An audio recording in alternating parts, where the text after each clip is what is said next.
Boa noite, amigos da Nova Nordeste. Mais uma vez estamos juntos aqui com o nosso toque de bola itinerante. Hoje estamos no Papa Capim de Boa Viagem, um local bonito, belíssimo. Vocês estão vendo imagens aí geradas pelo nosso cinegrafista Leonardo. E hoje a gente vai bater um papo com... Semana passada a gente teve com o Zé Neves. O pessoal falou, peraí, pai, só vai tricolor? Cadê o rubro-negro? Não vai não? Então a gente trouxe o Wanderson Lacerda, tantas vezes campeão com o esporte. Eu não lembro mais as contas não, quantas vezes foi não. Como diretor, como presidente em 3 mandatos, enfim, o Wanderson, um dos grandes vitoriosos na história do esporte, nosso amigo há muitos anos, e que está aqui para a gente falar um pouco sobre o futebol, uma comparação. Eu tenho ouvido muita gente falar, Wanderson, que nós não temos mais os mesmos jogadores, que os craques não são os mesmos. Aí quando você coloca no Campeonato Inglês, vê o Felipe Coutinho fazendo um golaço de fora da área no jogo do Liverpool com o Arsenal.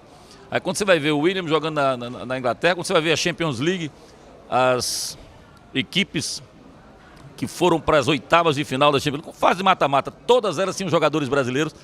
Eu não acho que seja entre safra não, Baixinho. Eu acho que fomos mal treinados. Os treinadores do Brasil, aí sim, a gente exporta 3 mil jogadores, mas não exporta praticamente nenhum treinador. Acho que essa escola de treinadores do Brasil que precisava ser revista. Bola, matéria-prima, eu acredito que a gente continua tendo. Qual a sua opinião sobre isso? Boa noite, Wanderson, seja bem-vindo. Boa noite a todos os telespectadores que prestigiam com a sua audiência. Boa noite à grande nação rubro-negra. Obrigado, Léo, pelo convite. É um prazer muito grande, sempre que a oportunidade nos oferece, comparecer ao seu convite. Eu acho que isso aí, Léo, está envolvendo uma série de ingredientes. Está passando pela renovação de grandes treinadores que o Brasil hoje não tem. Hoje você procura quem é o grande treinador do Brasil, está aposentado, Muricy Ramalho. Né? E assim, Tite você não reputa como o melhor hoje, não? Dessas gerações, esse é o que tem se sobressaído. Não com tanta galhardia, mas tem se sobressaído no meio. Porque o restante é tudo emergente, é tudo rapazes que saíram da vida de jogadores profissionais, estão entrando na vida de treinadores. E aqueles que estão também já dobrando o cabo da Boa Esperança, o Luiz Felipe, o Luxemburgo. Era isso que eu ia colocar. Então os novatos ainda não estão tendo sucesso nos seus trabalhos. E os melhores que já tiveram grande sucesso já estão aposentados ou com burro na sombra, como a gente diz na gíria do futebol. Ou seja, dinheiro para ele é supérfluo. E eu acho que em qualquer atividade que você desenvolva, a vontade de vencer, a vontade de querer criar uma independência financeira, um patrimônio, é fundamental. E esses profissionais que já atravessaram essa maré, essa avenida, estão tranquilos, não estão preocupados, até porque nada mais do que ter sempre, no mínimo, 5 contratos anuais quem é treinador. Pelo menos tem 5 contratos por ano, que o entra e sai, aí sim, essa cultura brasileira é que teria que se acabar. Tem tanta coisa para conversar, por onde começar.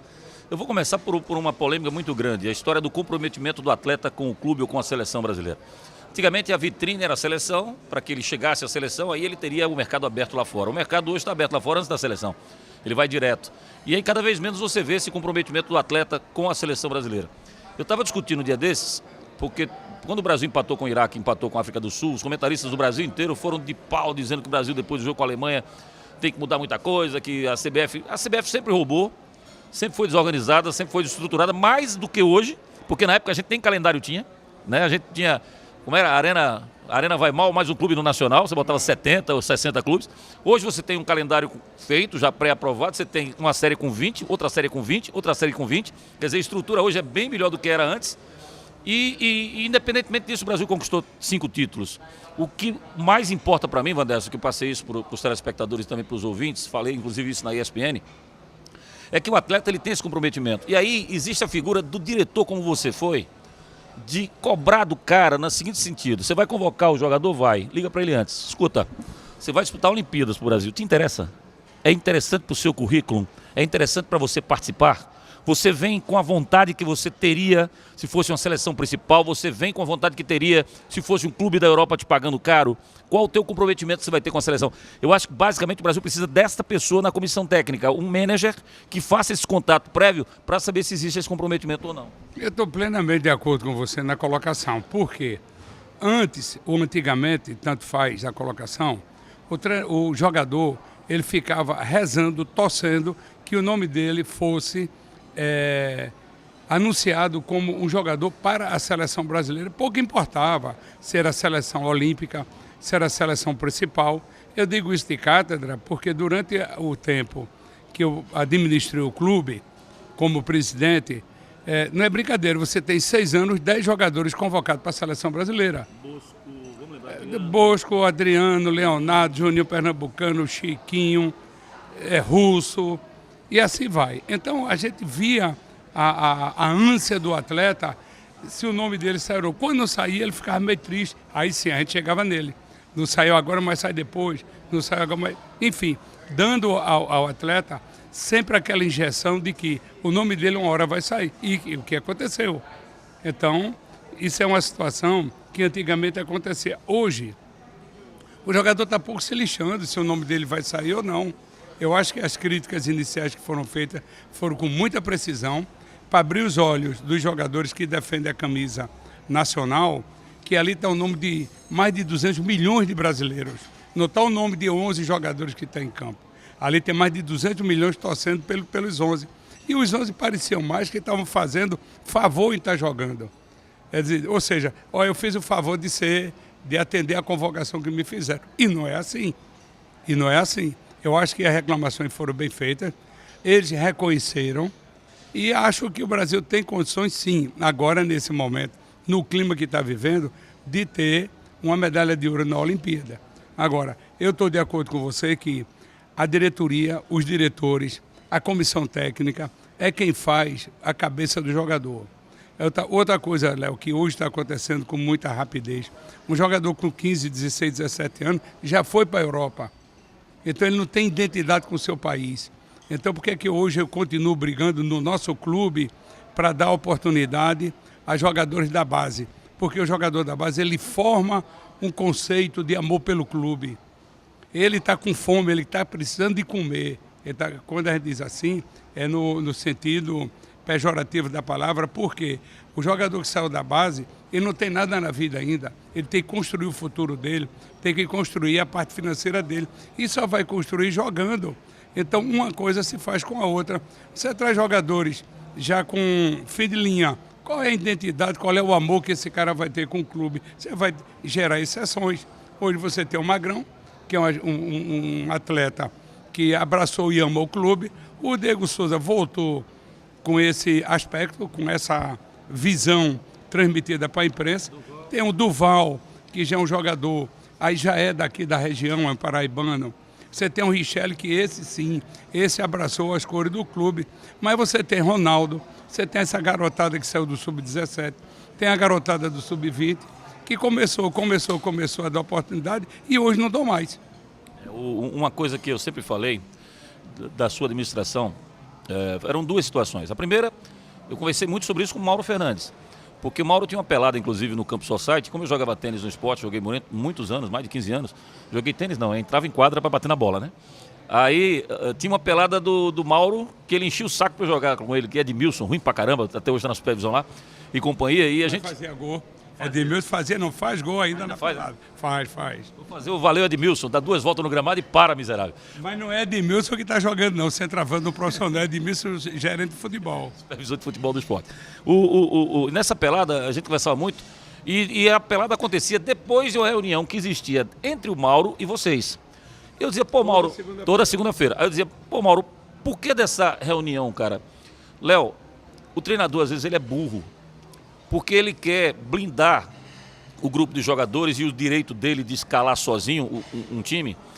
E é dele mesmo. Só que ele tem que envolver a direção nisso. Porque na hora em que eu explico para a direção o que eu estou fazendo, qual é a minha ideia, a minha tese, eu estou simplesmente conseguindo uma cumplicidade do presidente do clube. Então, quando houver a crítica do treinador, do torcedor, quem vai me defender é o presidente. Se eu puxo para mim e digo, não, quem manda sou eu, que não tem negócio de reunião não dou satisfação, eu estou sozinho na parada. Mas uma colocação muito feliz. E Mauro mais ainda. Porque ninguém é tricampeão pernambucano invicto do nada. E Mauro teve essa vantagem de ser um treinador que escutava. Ele escutava, discutia e não era o dono da verdade, que é o mais importante. Talvez por isso ele tenha tido o sucesso que teve aqui no clube. Então o Mauro realmente era uma pessoa assim, que no começo ele estranhou quando, lá em 91, 92, nós criamos essa situação de toda segunda-feira às 8 horas da noite, a diretoria de futebol comigo, presidente, e mais a comissão, nós nos reuniríamos para discutir o que foi passado na semana e o que seria do futuro da semana posterior. E isso deu muito resultado bom, muito resultado bom. E Mauro foi um dos que encampou. E por incrível que pareça, eu vou dizer uma coisa que você vai cair de costas. Quem adorou o início dessa reunião, nas primeiras reuniões, foi Givanildo Oliveira, que todo mundo tem um achômetro com o Givanildo, achando que Givanildo é burrão, mas ao contrário. Ele é um cara que gosta de discutir, gosta de conversar, agora, com quem entende. Né? Agora, se o cara for discutir com ele, que não sabe para onde vai o futebol, aí evidentemente que a cara dele vai ficar amarrada, e eu concordo com ele, que eu também fico. Eu fui tudo com o Givanildo. Uma que você também não sabe.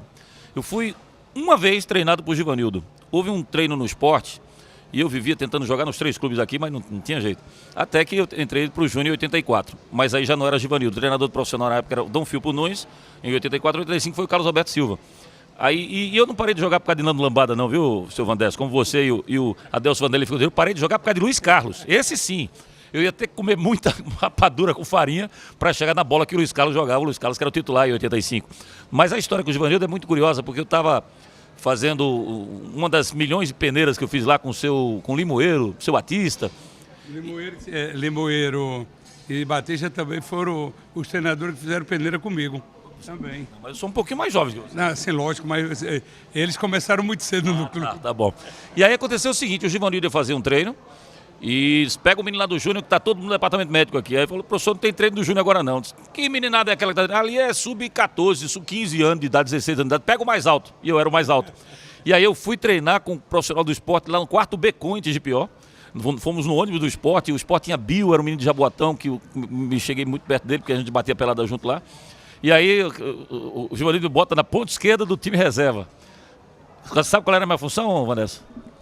De ponta esquerda no time reserva. Era marcar o lateral direito do time titular. Você sabe quem era o lateral direito do time titular? O tal de Betão, já ouviu falar nele? Não me lembro dele não. Porque me parece que esse Betão quem trouxe ele para o esporte foi eu. Pois é. Você começou a fazer essa desgraça. A panturrilha de Betão dava 2 pernas minhas juntas, tá? E o Givanildo falou assim, não, vai lá com o lateral, pega ele. Com 15 minutos eu estava morto. 15 minutos. E eu muito mais jovem do que o Betão, e eu estava morto dentro de campo. Então teve essa experiência com o Givanildo. A segunda já foi como repórter, quando a gente quase briga, vai para tapa no Santa Cruz, por causa da história de banana com Birigui. Ele queria botar banana com marola. O Birigui saiu e todo mundo queria que o Marola jogasse, estava melhor. E ele queria banana. E quando o Givanildo cima com a coisa, ferrou. E um dia ele trocou, botou no time reserva o time titular. Eu falei, Marola vai finalmente jogar. Ele estava passando na hora, mas foi uma confusão dentro do esporte. E a terceiro contato dele foi quando eu fui gerente do Náutico. E eu indiquei Givanildo para que ele fosse ao lado do Charles Muniz, para que ele fosse o treinador do Náutico. E é exatamente isso que você está colocando. Não tive nenhum problema, nenhum atrito para formar todo o time do Náutico. O Givanildo, não sei se com você era assim, ele dá a primeira lista, depois você não consegue, ele dá uma segunda lista e a terceira lista. A terceira lista também não pode passar disso não, porque senão a qualidade já foi lá embaixo. Aí ele se irrita. Quer dizer que não tem mal o que fazer. E ele foi bem claro com a gente. Quando a gente mostrou a ele o elenco que tinha, ele chegou para o segundo turno daquele campeonato, vocês ganharam de 4-1, para você ter uma ideia, dentro dos aflitos. Foi quando eu virei para Herbert Harup e para Márcio, eu disse, a gente muda esse elenco aqui, a gente vai cair. Aí contratamos o Givanildo disse, esse time aí cai para C direto. Mas não tem dinheiro não, monte o time, traga que a torcida vem e paga. Futebol foi assim quando está na Série B. E a gente terminou fazendo esse trabalho. Mas concordo com você que Givanildo é tudo isso. Essa questão da década de 90, Vandes, que você citou 92, é um assunto também que eu quero abordar com você. A gente vai para o intervalo rápido e na volta eu vou abordar com você a verdadeira razão, o verdadeiro motivo do esporte ter aberto esse abismo financeiro, ter criado esse abismo financeiro para Náutico e para Santa Cruz. Não é bem como se fala, não. Eu vou explicar detalhadamente essa história. Na volta. Até já. Estamos de volta com o nosso toque de bola itinerante aqui do Papacapim, Boa Viagem, esse local agradabilíssimo. Tava bom o almoço, Alberto? Excelente. Às vezes não. Mensalmente nós viemos aqui na hora do almoço, que é um momento que a gente tem de fazer uma reunião com os nossos colaboradores externos. Então a gente sempre vem a cada 5 de cada mês gastar um dinheirinho aqui para colaborar com o dono, que ele está meio liso.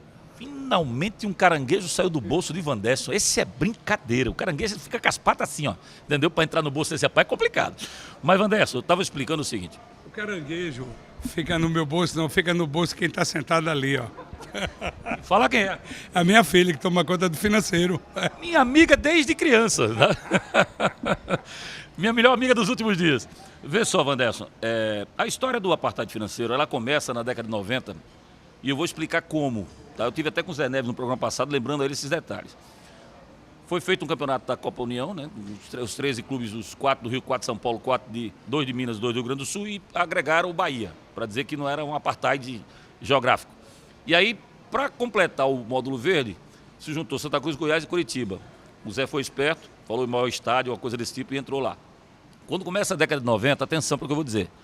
O Sport foi campeão de 90 a 2000, 8 vezes, contando com os 2 números de rombo. São 11 campeonatos. 90 até 2000 dá 11 campeonatos. E o Sport ganhou 8. Mas por que ganhou? Porque ficava na primeira divisão, ficou na primeira divisão. Correção, Léo, 91. Foi de 90, não, 91. Que 90 foi vice-campeão. Ah, tá. De 91 até 2000. Até 2000. Até 2000. 91 a 2000. Pronto. Esse time do Sport, todos esses jogadores que o Vandeson citou, a gente pode citar mais. Lima, por exemplo, também foi formado no Sport. Vários jogadores que foram formados, o Sport vendia 2, 3 jogadores sempre, que dava tranquilidade financeira para o time. E o Sport passou a ter poder de barganha quando o Clube dos 13 passou a ser Clube dos 20, onde entraram o Atlético, o Guarani, o Sport, porque o Sport sempre ficou na primeira divisão. Ele passou esses anos todos na primeira divisão. E aí ganhou o poder de barganha. Queria dinheiro? Não. Não vai televisionar? Não. Então não vai dar. E você tinha poder de barganha. Aí o Sport passou a ter uma estrutura. Enquanto isso, eu estava inclusive no Náutico 96, no meio dessa situação, o Náutico na Série B, o Santa Cruz na Série B o tempo inteiro, e aí o Sport foi se consolidando. Muito em função dessa política de revelar jogadores e vender jogadores, André. Você, Léo, disse 100%, não é nem 99%, é 100% da verdade. Porque a partir de 91, quando eu assumi a presidência, eu dei a ênfase que eu tinha dado lá atrás, em 80, ao futebol amador. Quando em 80 eu já tinha levado Nereu Pinheiro, que na época, naquele ano, foi o maior absurdo que podia ter no futebol de Pernambuco, era na categoria de base, né, no júnior, que chamava antigamente, ter um treinador profissional. E foi uma condição que eu impus ao presidente da época, Zé Moura. Então, por quê? Porque ali eu já enxergava que o departamento de amador, a equipe, como se chama de base, é o futuro de qualquer clube. Então, quando eu assumi, em 91, eu dei todo apoio, além do poder financeiro que o clube dispunha, eu botei mais alguma coisa para poder ter o mínimo de conforto para dormir, para se alimentar, para ter a parte médica, ter a parte física, em condições de a gente ter jogadores para jogar no time profissional. E foi assim. Então, essa independência financeira que hoje eles falam que o Sport tem por causa do Clube dos 13 não é verdadeiro. O Sport criou a sua independência em 91. Você colocou com muita facilidade, com muita verdade. Porque de 91 até 2000, todos os jogadores que nós revelamos, eles foram jogadores do profissional e foram campeões, que era a condição. Sair do amador, jogar no profissional, botar uma faixa, fazer um campeonato brasileiro brilhante, depois vender. E já ter um na reserva, para na hora que vender já entrar. E foi assim. E realmente o Sport teve, durante esse período, vários e vários jogadores muito bem vendidos. O patrimônio do clube quase que dobrou, né? Só a ampliação que eu fiz na época, com a nossa equipe, se fosse fazer hoje, era o dinheiro do mundo todo. E ali... A famosa curva do Vandeson. Pois é, que eu não queria falar, mas você está falando. Porque pensa que foi eu que botei esse nome. Não foi. Quem botou esse nome, Curva de Vandeson, tua filha, foi vocês da imprensa e a torcida. E eu agradeço muito, porque é um legado que ficou pro resto da vida. Você vai tirar o nome do estádio Ademar da Costa Carvalho, você vai tirar aquilo outro. Agora, esse apelido Curva do Vandeson e a Curva de Dubê, ninguém tira mais nunca na vida, Léo. Agora, é isso que eu digo. Nós tivemos a facilidade de ter encurtido na cabeça de todos que participaram que a filosofia era o amador, revelar, comprar quando necessário, porque, veja, nós compramos Adriano, ao Ferroviário do Ceará, por $10 mil na época. E a prazo para pagar em 10 vezes $1.000 por mês. E nós compramos e pagamos. 2 anos e meio depois, Adriano foi campeão pernambucano, foi seleção brasileira e vendemos por US$ 1.250.000. Quer dizer, em 2 anos e meio, você pegar 10, transformar em 1.250.000, só em futebol. Tem um detalhe aí que você falou que eu acho fundamental para os dias de hoje. Eu não vejo mais esse trabalho acontecer e acho até que no esporte ainda foi feito de uma certa forma amadora. Hoje seria talvez necessário muito mais profissionalismo. Vou explicar o quê.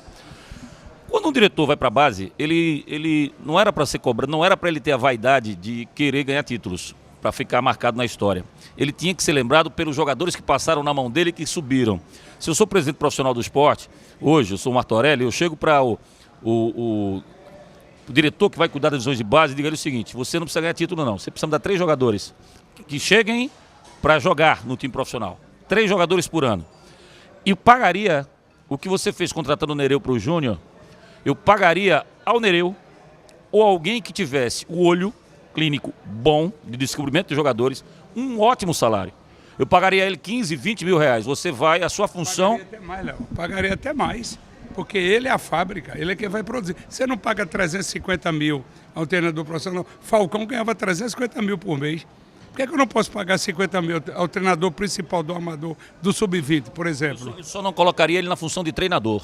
Ele seria um cara em que ele iria viajar. Ele iria... Porque você conviveu com o jogador. A primeira coisa que acontece, quando você sabe e termina vazando que tem fulano que vai observar ciclano jogando, já é uma questão artificial. Por quê? Porque se o atleta ele tem personalidade, ele vai correr mais do que corre normalmente. Se ele não tem, ele sucumbe porque sabe que está sendo observado. O Nereu era para ele botar uma peruca loura, entendesse?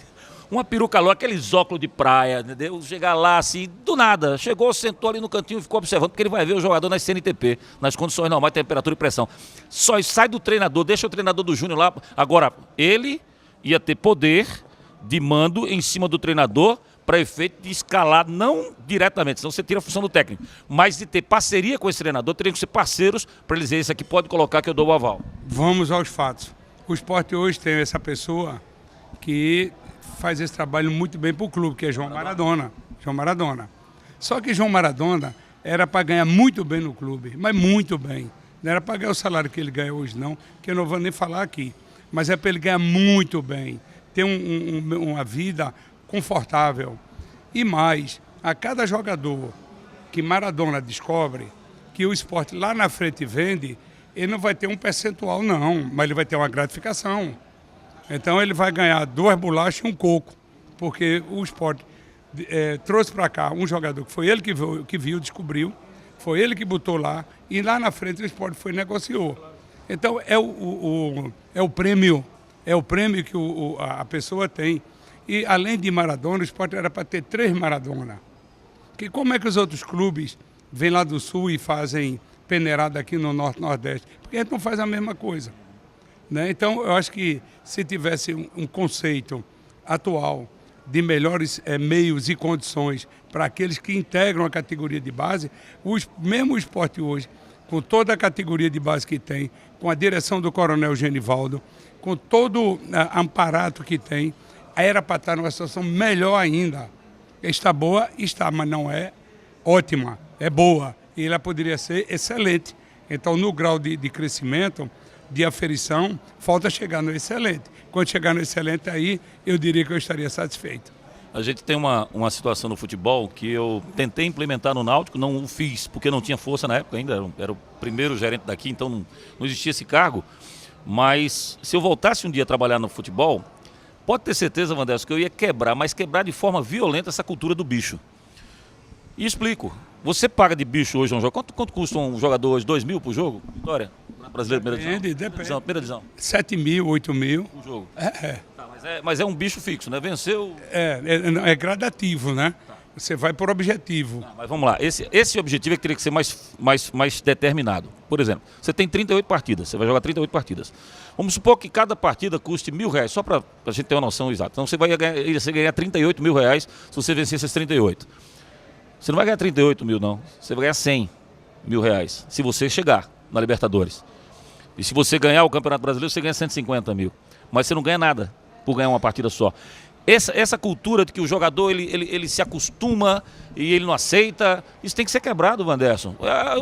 Você ganhar para não levar, não adianta nada. Deixa ele ajudar. Ajude.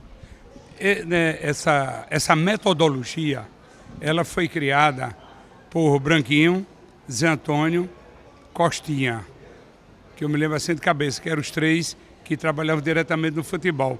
Então, o prêmio era o seguinte: quanto é o bicho por jogo? Porque para você tirar o bicho 100% é muito difícil. Estou de acordo que é uma tarefa dificílima. Agora, o que é que foi feito e eu concordei plenamente?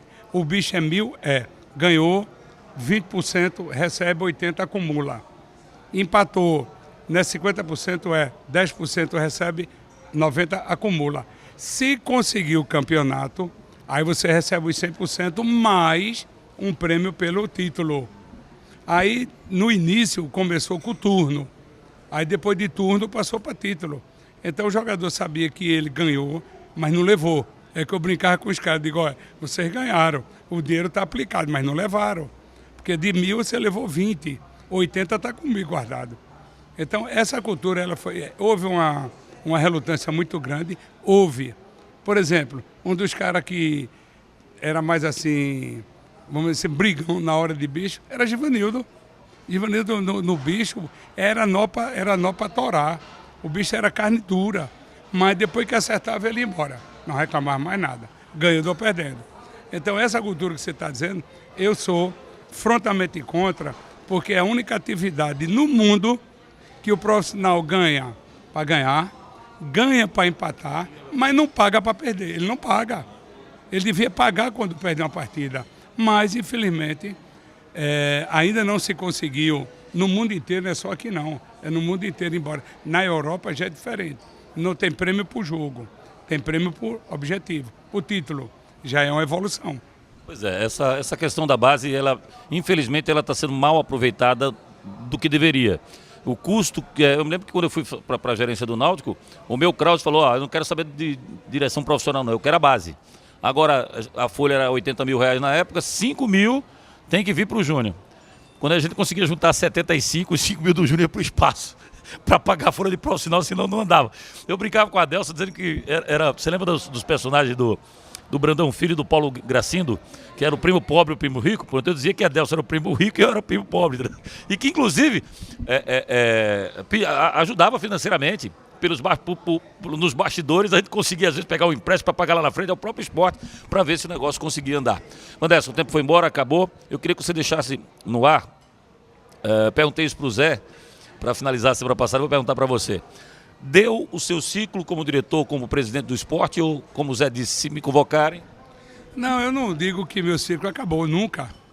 Dentro do esporte, meu ciclo nunca vai acabar.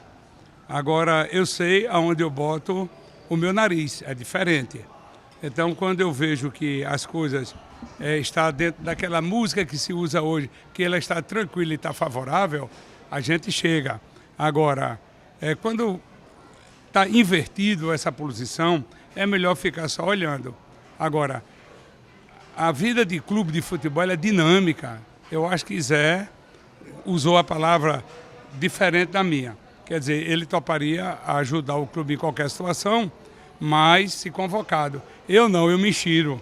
Quando eu vejo que está errado, eu vou e dou meu pitaco mesmo. Não está errado, não? Muita coisa, mas muita coisa errada. Muita. A parte administrativa, nota 9. Na parte do futebol, nota 4. Bom, com essa nota a gente encerra então o nosso programa de hoje. Obrigado, Wanderson. Sempre um prazer bater papo com você. A gente volta a se ver e volta a se falar amanhã. A partir das 9 da noite a gente se encontra no Tá na Rede aqui na Nova Nordeste, ao vivo, com os melhores momentos dos jogos. O Náutico voltou a jogar nesse final de semana, jogou hoje contra o Criciúma. Você vai ver os melhores momentos desse jogo, os melhores momentos do jogo do Santa Cruz e do Sport também na competição. O Sport jogou contra o Botafogo, o Santa venceu. O Santa vai jogar amanhã contra a equipe do Fluminense. E a gente mostra tudo para vocês à noite no nosso Tá na Rede. Toque de bola volta no próximo sábado, às 7h50 da noite aqui na Nova Nordeste. Uma ótima noite de sábado, um ótimo domingo a todos.